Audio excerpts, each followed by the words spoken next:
Hello दोस्तों, आपके अपने यूट्यूब चैनल में स्वागत है। और आज हम पढ़ेंगे कक्षा 10 की मैथ में जो अध्याय नंबर 8 है यानी कि 8 है, उसमें त्रिकोणमिति है और त्रिकोणमिति का परिचय। क्या पढ़ेंगे? त्रिकोणमिति का परिचय। त्रिकोणमिति क्या चीज़ है? ठीक, तो वो चीज़ क्या है? देखो कि त्रि यानी इसको 3 भागों में बांटा जाए तो क्या बन जाएगा? त्रि प्लस कोण प्लस मिति, त्रिकोणमिति। त्रि का मतलब होता है 3, कोण का मतलब कोण और माप, मिति का मतलब होता है माप, 3 कोणों की माप। ठीक, त्रिकोणमिति कहना है। अब क्या है, जैसे देखो चित्र बना हुआ है त्रिभुज ए बी सी, तो ए बी सी में इनकी ये सी क्या है? इसकी लंब है, और सी भी क्या है? हमारी कर्ण है, और ए भी क्या है? हमारा आधार। क्या है? आधार। अब जो आधार है वो देखो, जो कर्ण है ना वो कोण के ये ठीक 90 अंश का कोण बना है, तो इस कोण के सामने वाली भुजा को हम कर्ण कहते हैं। क्या कहते हैं? कर्ण। ठीक, अब देखो कुछ महत्वपूर्ण सूत्र हैं। लिखा है साइन थीटा। साइन थीटा बराबर होता है लंब बटे कर्ण। क्या होगा?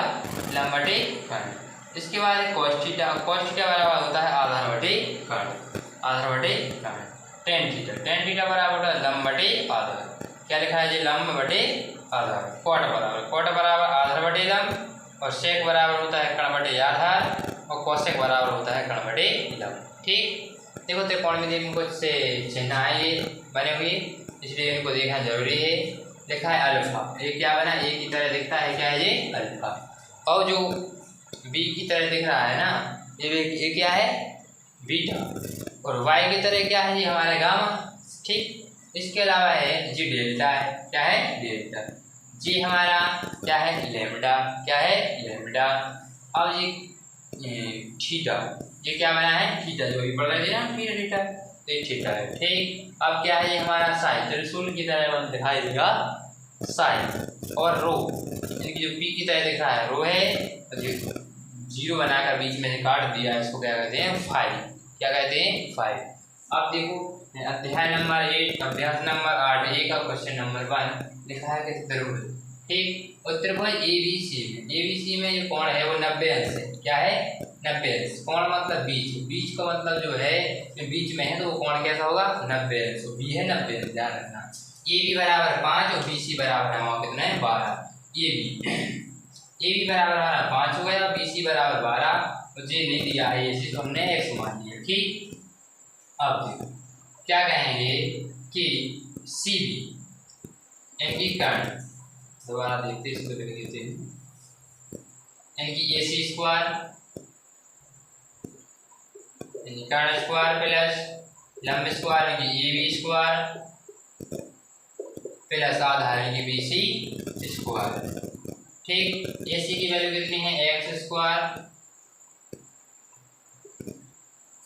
बराबर ए बी की वैल्यू कितनी है?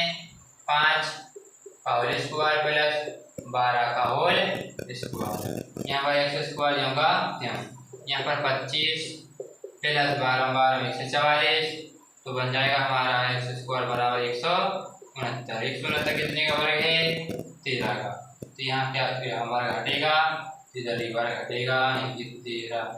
अब साइन, अब देखो क्या पूछा है? साइन बराबर क्या बराबर? लिख लेते हैं साइन ए बराबर एक्स की वैल्यू 13 आ गई है। कितनी आ गई है? 13। अब 13 जब आई है, मान लो इधर हमारा एक्स बराबर 13 आ चुका है। ठीक, तो हमसे पूछा है साइन बराबर। साइन बराबर हमने पढ़ा था कि लंब बटे कर्ण, यानी कि लंब बटे कर्ण, ऐसा लिख रहे हैं। लंब कितनी है हमारी? 5 आ गई हो, कर्ण कितनी आ गई हमारी? 12, सॉरी 13। कितनी? 13। अब है cos theta, cos A theta है, और कॉस ए बराबर होता है आधार बटे कर्ण। आधार बटे कर्ण, आधार कितना है अपना? 12, कर्ण कितनी आ गई? 13। ठीक, इसके अलावा एक और है टेन। टेन ए बराबर क्या है हमारा? अभी लिखा था हमने लंब बटे आधार।